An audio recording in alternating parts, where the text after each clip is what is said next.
भारतीय सेना जहां अनुशासन है, देशभक्ति है, लेकिन क्या होता है जब किसी अफसर का धर्म सेना के नियमों से टकरा जाए? दिल्ली हाईकोर्ट ने इस सवाल का जवाब दे दिया है और अफसर सैमुअल की याचिका को ठुकरा दिया है। चलिए जानते हैं इस पूरी कहानी को। 2017 में भारतीय सेना ने एक लेफ्टिनेंट को बर्खास्त कर दिया, सिर्फ इसलिए कि उन्होंने धार्मिक परेड में हिस्सा लेने से इनकार कर दिया।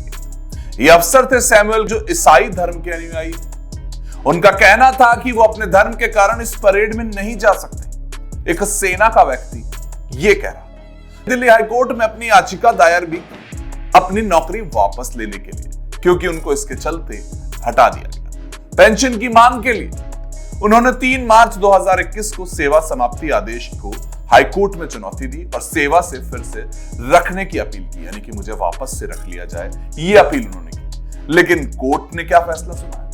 सुनिए जजों के इस वक्त फैसले के वो मुख्य अंश जो उस वक्त कोर्ट में बताए गए, जब एक सेना अधिकारी ने यह कहा कि मैं इस धार्मिक परेड में नहीं जाऊंगा और उन्हें हटा दिया। कोर्ट कहता है कि हमारी सेना सभी धर्मों, जातियों और क्षेत्रों के लोगों से बनी, जिनका एकमात्र उद्देश्य देश की रक्षा करना है। सेना की एकता उनकी वर्दी से बनती है, ना कि धर्म या जाति से।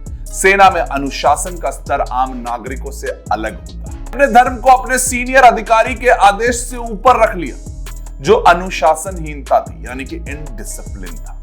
कोर्ट ने यह भी माना कि भले ही कुछ रेजिमेंट के नाम या परंपराएं किसी धर्म से जुड़ी, पर सेना का सेक्युलर चरित्र इससे कमजोर नहीं पड़ता है। युद्ध घोषणाएं भले धार्मिक लगे, पर उनका मकसद सिर्फ जोश और एकता बढ़ाना होता है। आखिरकार दिल्ली हाईकोर्ट ने बर्खास्तगी को सही ठहराया। कहा गया कि उन्हें कई बार काउंसलिंग दी गई, लेकिन जब उन्होंने नियमों का उल्लंघन किया तो सेना का आदेश सर्वोपरि रहा। सेना में धर्म नहीं, अनुशासन और एकता सबसे ऊपर है। देश की सुरक्षा के लिए हर जवान की वर्दी के पीछे खड़े रहना ही सबसे जरूरी है, चाहे उसका धर्म कोई भी हो।